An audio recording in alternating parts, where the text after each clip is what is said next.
Alright, I had to clean up some stupid 2023 tax stuff that has been following me all the way to 2025. I swear I do my taxes the right way.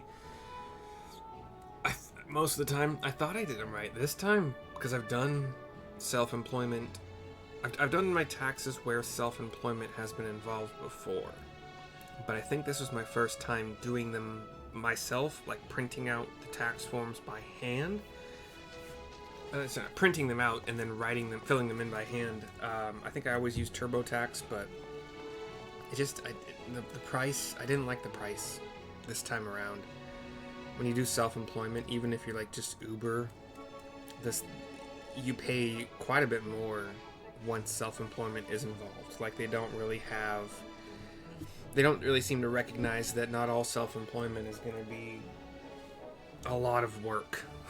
Because Uber is like, it's no work. If you track your miles, and if you're like me and you just kind of daily, you write down your miles, you write down each day on a spreadsheet what Uber paid you, that's it. That's all you really need. And then you fill out a Schedule C for self-employment, and that technically goes on a Schedule 1, which is unnecessary because nothing else on the Schedule 1 applies unless it does. You know, so you want to look at your Schedule 1 just in case. But for me, it's just the 1040, Schedule C, and then like the 8962 for the Obamacare crap, because that's all I can do right now. I don't have health insurance options really from any other source, so yeah. Anyway, let's get going. Nobody cares. This quest is called In Defiance of Fate, level 90, given to us by Zero. We are at the top level of Yulmore. Here we go. If we have no further business here, let's move on. Where to next? Slitherbough, the home of the Knights Blessed in the Rak'tika Greatwood. We'll explain the situation to their leader, Runar. Says Reen. Off we trot. I'm just gonna teleport there, probably. Is this Slitherbough? Yeah, 406 is fine. Apologies for the 2-minute introduction about taxes. This is my only real outlet.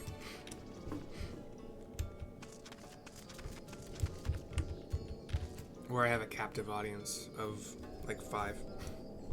Anyway, we've teleported over to Slitherbough.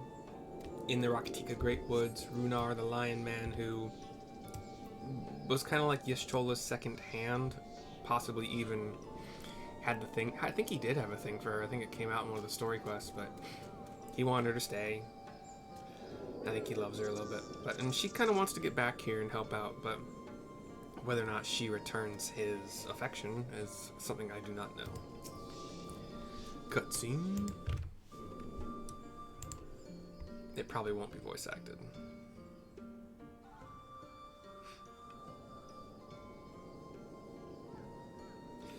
Mercy, you're a sight for sore eyes, my friend. Will you be staying long in Slitherbough? I forgot what his voice sounds like. Though having said that, I suspect that this isn't just a social call. My options are, a great plan is in motion and the Knights Blessed deserve to know, or we need to speak with you as leader of the Knights Blessed. It's important. We need to speak with you as leader of the Knights Blessed. It's important.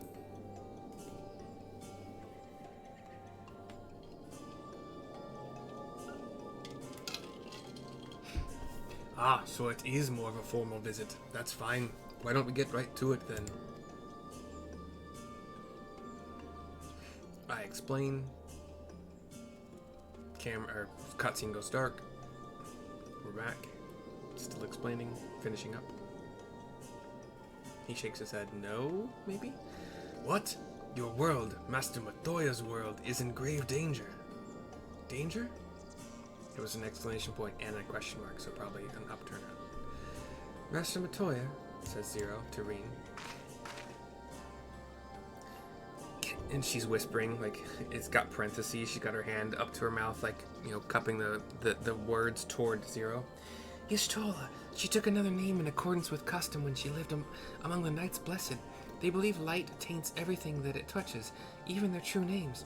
Out of respect, don't speak hers here.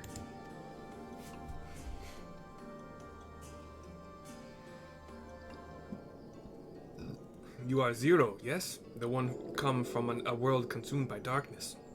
I struggle to conceive of such a place. A pitch-black pall shrouds the sky, which neither the light of the sun nor the stars can pierce. It is the opposite of what you once knew here in Norvrand. That being the case, I'm sure you can relate to our situation. She's looking more like her skin is less pale. All too well. You have my deepest sympathies. And in order to beat back the darkness in your world, you would harness light from ours. It could be my imagination seeing her as less pale, but I see color in her face. More than I think I remember. 'Tis a simple yet brilliant idea. Only Master Matoya could have conceived of such. That Norvrand is still in her thoughts. That we are still... So, you're not opposed to our plan? We Knights Blessed may place our faith in the dark, but we have never sought to force our beliefs upon others. If your deliverance lies in light, then by all means avail yourselves of it. She looks a tiny bit shocked, but I'm surprised. From what I was told of your people, I was certain you would disapprove of our methods. Do not mistake our reverence for darkness as a desire for it to be ascendant. Rather, in darkness there is a peace that we seek to make our own through prayer and self-reflection. Reen kind of thinks about this. And while light may have wrought suffering in our world, anything in excess can be harmful, even darkness, as you and yours know all too well. It is the wielder who is righteous or evil, not the weapon. If you would wield light for a noble cause, then who are we to deny you? An easy thing for me to say now that night has been restored to our world, perhaps. Nevertheless, I wish you best in your fight, Zero. May light shine your way in the darkness.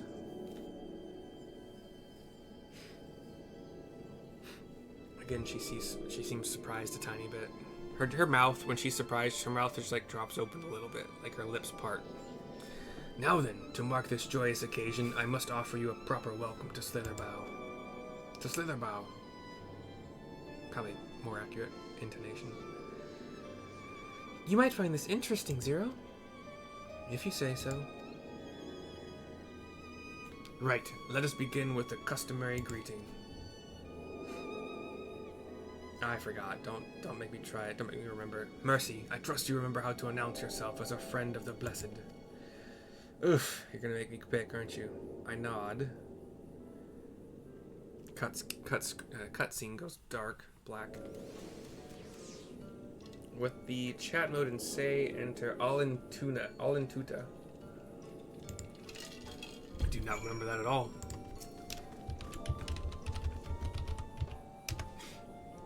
What? Oh. Do I have to put quotes on it?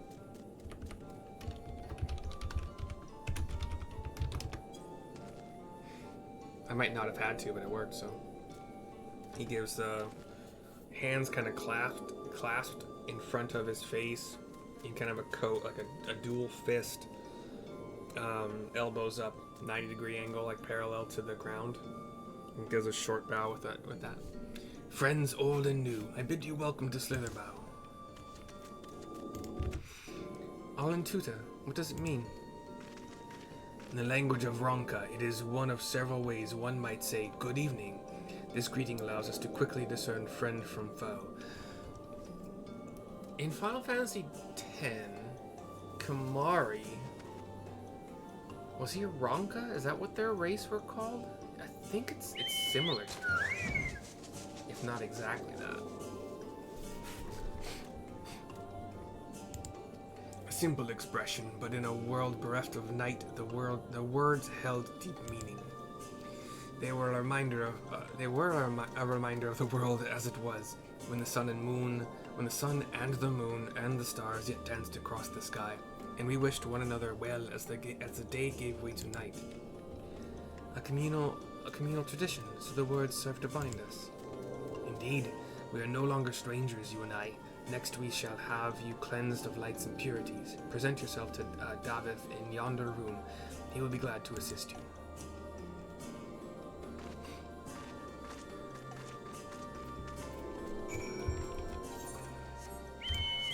We head over to yonder room, which I think is over here. Yeah. We see Davith, another lion man, working around with some big old pots of water. Pots of some liquid that looks like water. There you are. Your friend has just been cleansed. How do you feel? Wet, but otherwise no different. I would have been surprised if you'd said otherwise. Even so, it is customary to cleanse ourselves of light with water blessed by our priests. But you have darkness again, do you not? Why continue the custom? Why, for the same reason that it was conceived, to pray for the safety of friends and visitors alike, as we pray for yours this eve. Safe travels, friend, and may blessed shadows keep you. He does the fist in front of his, fist, whatever. He does the bow. Right, if that's all, let's return to Runar and see if there's any other customs I must observe. Come on, Mercy.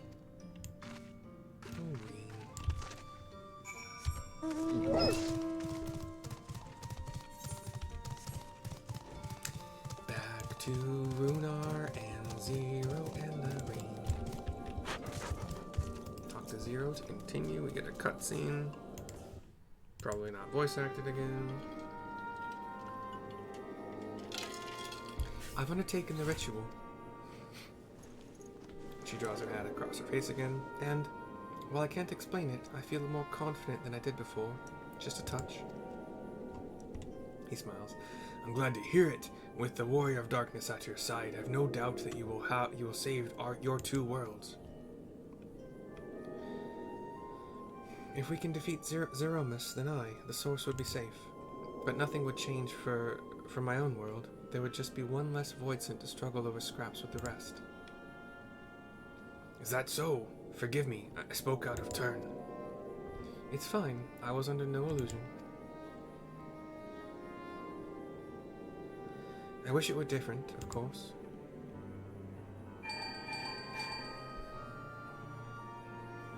I get a call. Lena, Mercy, can you hear me? Have you met with the people of Yulmor and Rak'tika? I say affirmative.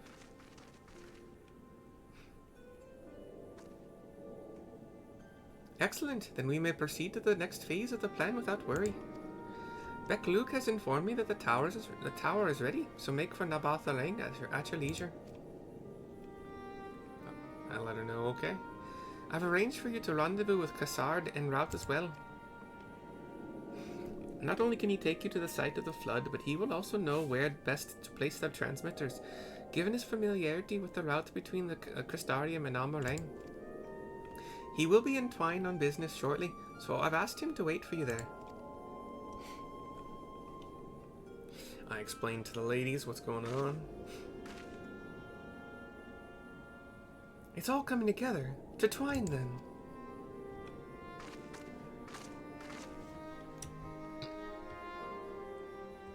Excuse me. Nope.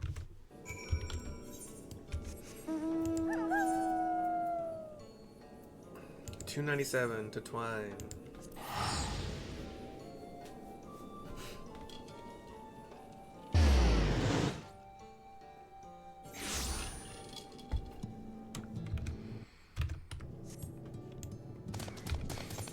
Twine is that kind of, it's a town that was built around a train.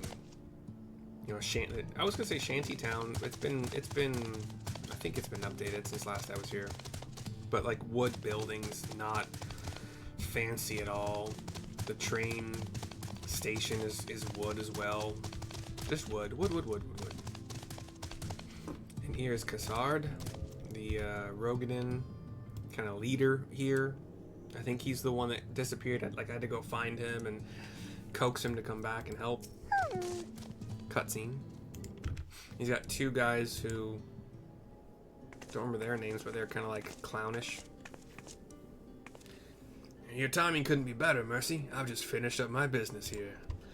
Lena has told me all. It would be my pleasure to take you to Nabatha-Rang.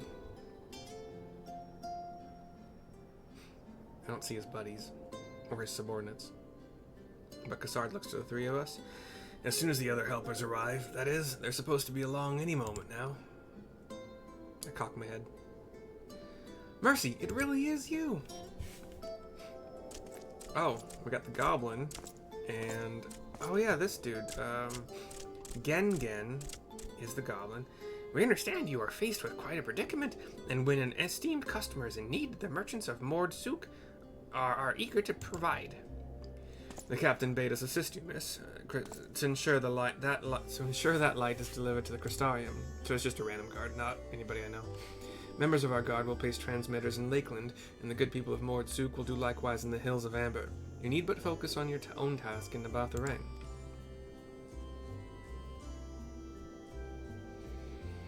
Get more people clamoring to help you. It'd almost be more surprising if they hadn't shown up. If everyone is ready, let's get to work. Wait, says a voice. Here's our boys. I think. Yeah, the blonde guy I recognize. Magnus. So it wasn't Cassard, it was Magnus we had to kind of coax out from retirement. Magnus is a lion dude. Dark hair, dark kind of brownish skin. You're heading to Nabatha-Rang and didn't think to call on us. I can't remember what his voice is either. Thaf is kind of a tallish, human, almost Rogan kind of looking. While most of our talos are still in a starry state, we've spared no effort in maintaining the trolley. And Jared is the blonde. And we've even upgraded it. As a matter of fact, it's faster than ever and can deliver you to Nabatha-Rang in no time at all. Sorry for the just on-the-spot voices. After everything you've done for us, we can't stand idly by. Thancred would never let us hear the end of it, says Magnus. Thank you. Thank you all so much. Give thumbs up and fist bumps. Zero looks at them. We're all gallivant and reminiscing, maybe having a good time, laughter.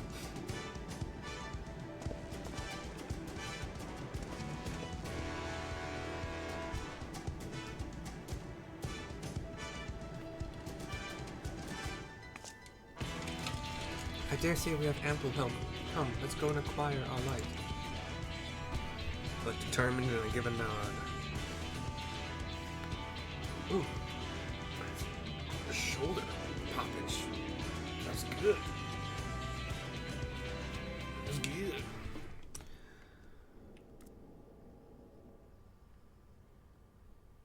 Okay, cutscene goes black and pans over to some ruins.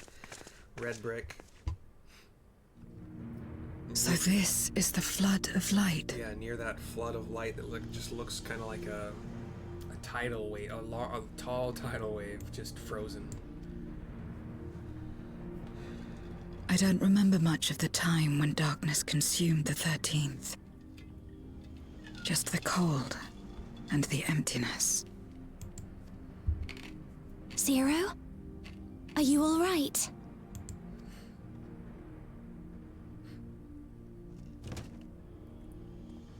She shakes her head. I'm fine. Kind of like to shake it off more than to say no. You're the one who stopped this. Well, it was a team effort. Oh, no. That was the first Oracle of Light, Minfilia. She's since left us, but I inherited her power and legacy. Oh, yeah, that too.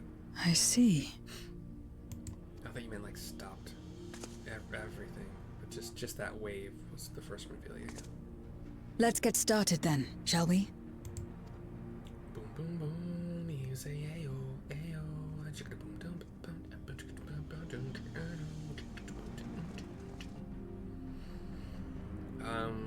A chest with something inside of it was set on that circular platform we were just on, and then we walked away from it. Okay, we're setting up the holes to create themselves. See that accompaniment note that splits itself in half, and then there's that ball of lightning, electricity. The other transmitters are set. Whenever you're ready.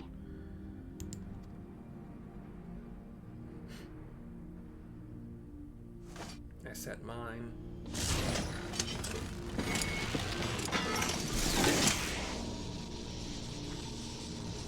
Are we setting them? Okay.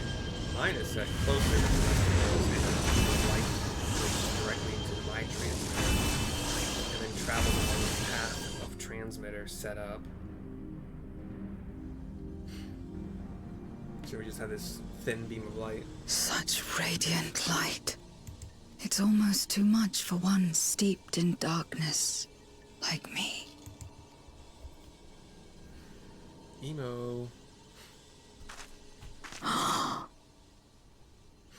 What? She sees her reflection in the wall of light? Whatever may have happened in the past, you're still here, Zero. Alive. What voice is that? What you couldn't do yesterday, you might still do today. Is that Euless? If this power were mine to wield.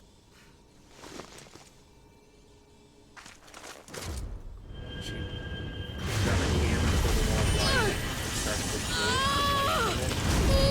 They heal well. Oh, she's still standing. I will not succumb! Not to darkness! Not to light! Grazing yeah, it overwhelms her. She faints. Zero! Her hat flew off in the process. I don't know where she got that idea. She's taken light into herself. Her body struggles to contain it.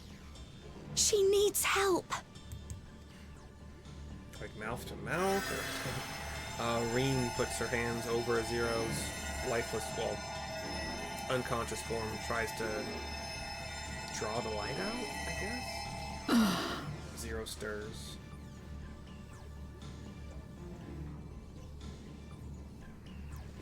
Sits up. Thank goodness. How do you feel? Better now, I think. How does it feel? I don't know. Then you're very, very lucky. Whatever possessed you to do that? I had to know if I could command the light. If I could change my fate. Once, I would never have dared to dream it.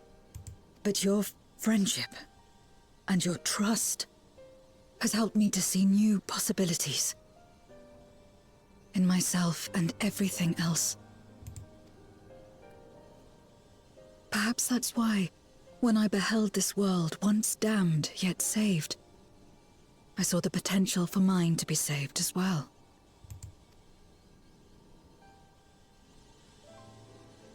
To become a world where light and darkness are in harmony, and life flourishes. A world where we're not consumed by insatiable hunger, but filled with hope for what we might create together. If I had the strength, perhaps I could make such a dream reality.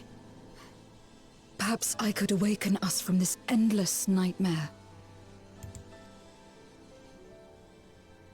That's what possessed me.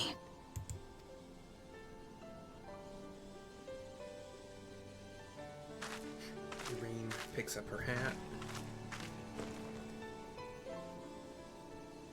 If that's your heartfelt desire, then you mustn't be afraid to share it. There was a time when I lacked the courage. To voice my desires was to burden those I love, or so I convinced myself.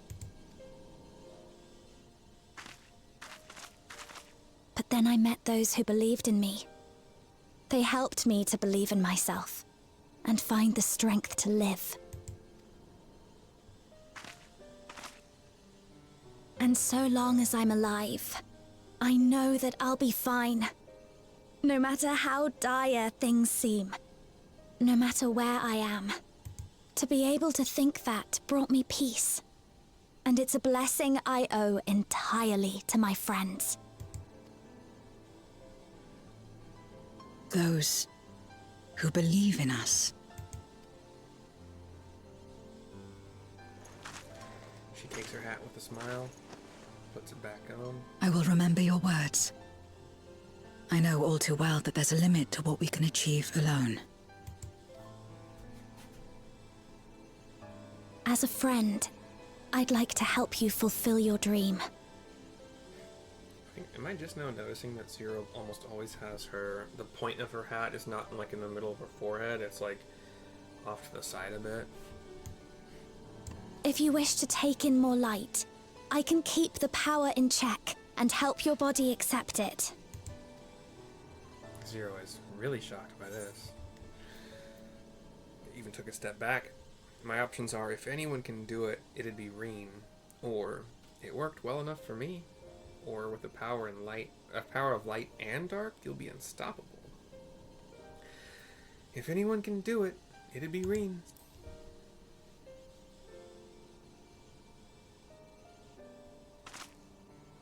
So it would seem. Right then. I'm counting on you.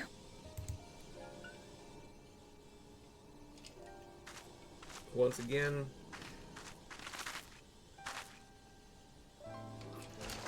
holds her hand out to the wall.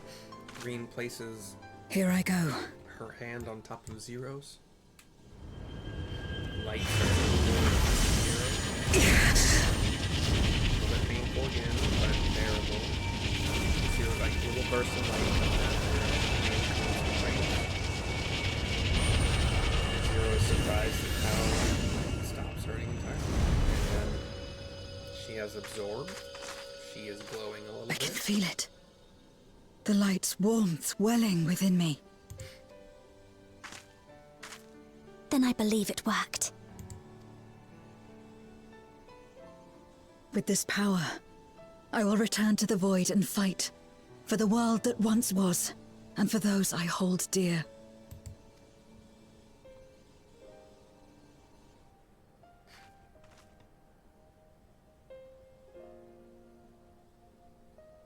The cutscene pans up, looking out over the ruins of these the red brick buildings. We can talk to Zero to finish the quest. We're back in the Crystarium.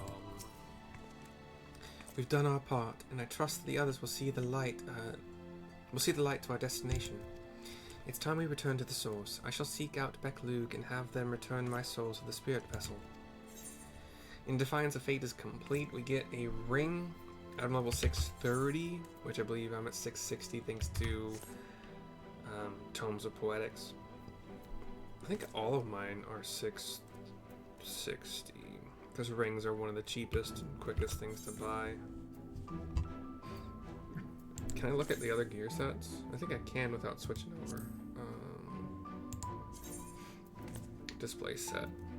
Okay, so my White Mage and Sage are both ringed up. Paladin already has a 630 and 660. Red Mage would be the last one. Already has two 660. So useless. If I had known at the beginning at 630 and only a few, I could have just done. I mean, I pretty much decked out. Yeah. But anyway, doesn't matter what I pick. I can pick one for a class I don't have that I might level later. Yeah, why not? It might get thrown out.